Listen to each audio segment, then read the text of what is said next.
Hi guys, Addersnake here, or Delicious Snake. How's it all going? Yes, and hello and welcome to this video log. I very rarely do video logs. Actually, this is probably the first one which you guys might have seen recently. So yes, this one is really about my experience with Call of Duty and being able to play it. Well, Call of Duty Ghosts specifically, and how I managed to play it. Well, I got a chance to play it at the Eurogamer Expo, and as you can see, yeah.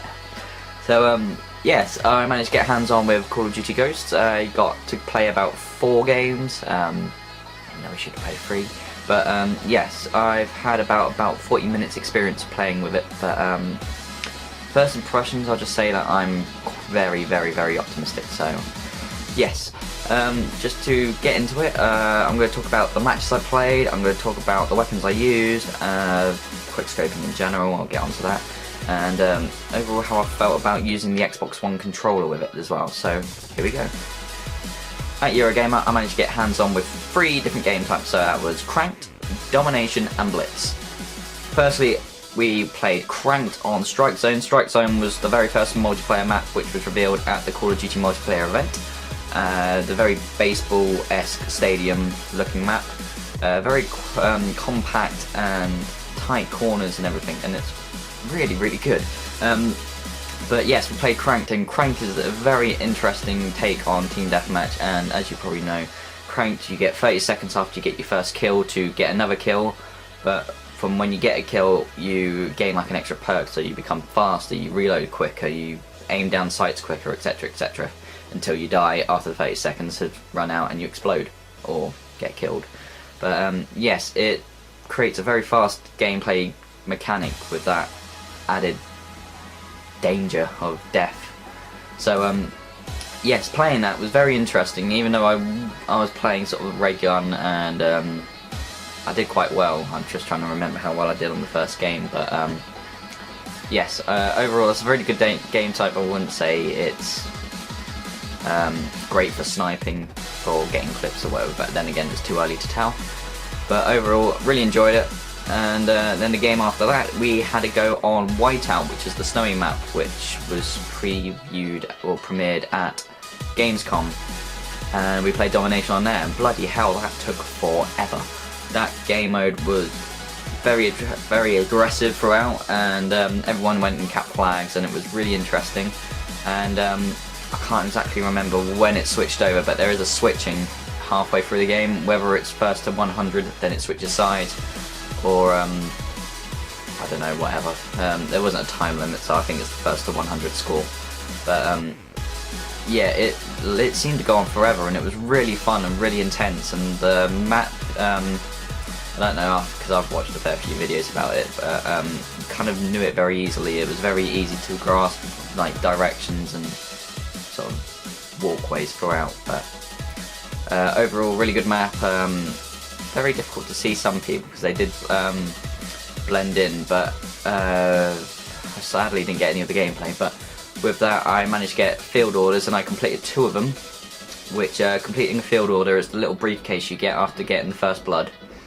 And with that, it's like get 2 headshots, or get someone prone, or kill someone in the back, or knife them, or humiliate them. I think humiliate them, you have to teabag them after they die.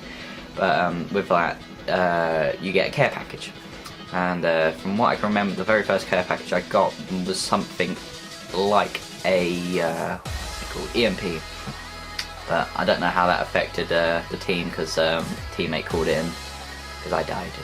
But second thing I got in was the SATCOM, which is the new UAV, which is basically a ground-based UAV as opposed to one being in the air.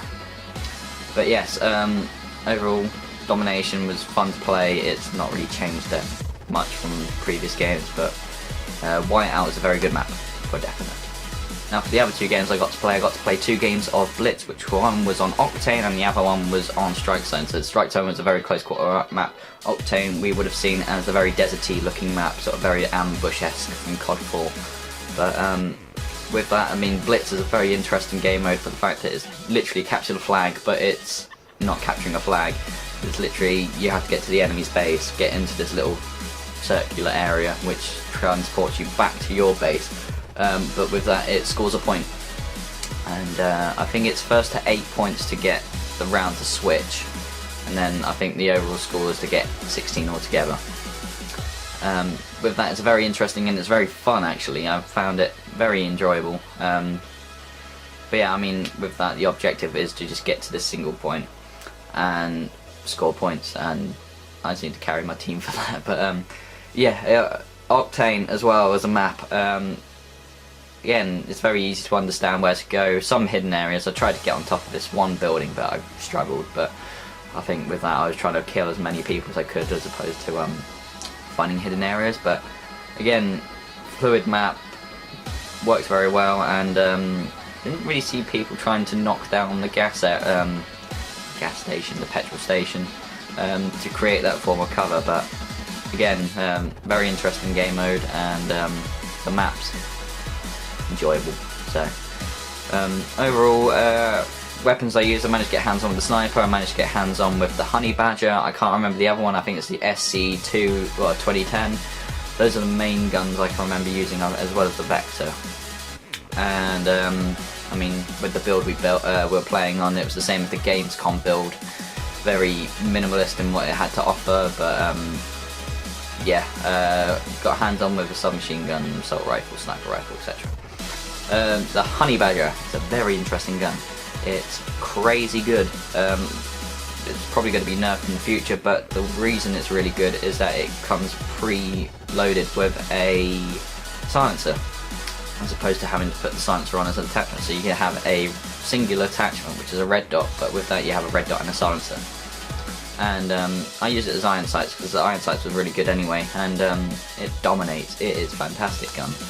But otherwise, submachine gun, I mean, that was good. I can't really remember other guns I used, but the SC2010, which is sort of like the sort of M4-esque gun, which got hands on again, it was very sort of fast fire rate, and well, fast, it was quite fast, and very low power. So again, wasn't very much guns to play around with, but those are all really good to use and very effective. So now the main thing for what we do on my channel is quickscoping and sniping and killing lots of people with a sniper. Overall, quickscoping is possible. It's not easy, but I'd like to bear in mind that the game that we played, the build, didn't have quick draw. So every single sniping clip or quickscoping you've seen so far has not had quick draw in the game. So just imagine that faster.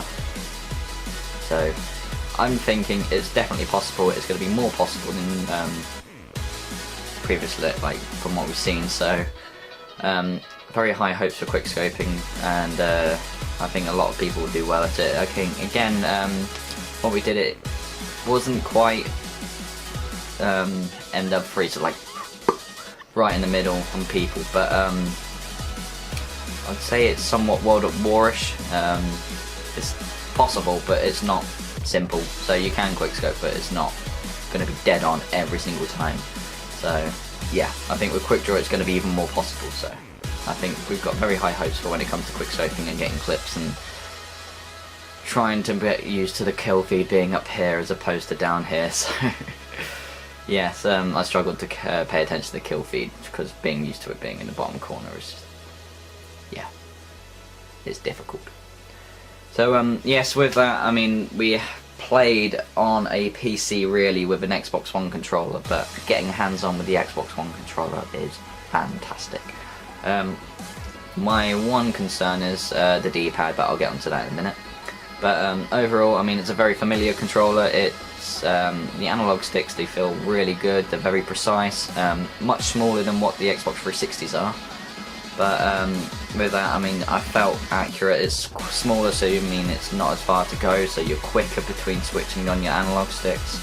So yeah, and the triggers felt great, and the bumpers, it protruded a little bit, but I mean it was usable, and you could easily switch, so the gap between them has been reduced, and it's just so much nicer to use. And all the buttons, they clicked very nice, so like the ABXY, and yes, overall, I mean, I'm very excited to use the new controller and get hands on with it and play COD, because it felt so good. So with the D-pad, It's not really such a thing that I hated it, but it's one thing which I just couldn't get used to. I mean, with the limited time that we got hands on with it. The reason I didn't really like it, it's very low down compared to what the 360 controller is. So I kind of like, you know how you just kind of like, you don't think about pressing it, you just kind of like move your thumb down or move your thumb over to press the left button to call in a UAV or whatever, or is it right, I don't know. But yes, it's very low down, but there's a very nice click to it and it's very precise, but it's just, I couldn't find it the first time. But I mean, it's one of those things you'll get used to over time, but that was the one thing I had a problem with initially, but overall it was a very good controller to use. So that's pretty much my wrap up of Call of Duty Ghosts and my experience on it. Overall, very optimistic about it. Xbox One controller will be fantastic with it, and yes, I'm excited. So sorry for the inactivity. I'm going to try and get better with that, and college has been difficult and intensive with work and stuff, so I'll try my best. So thanks for watching. I hope you've enjoyed and hope you learned a little bit from this information, from the video. So yes, so I've been Addersnake or Dynasty Snake, and I shall see you all later. Take care.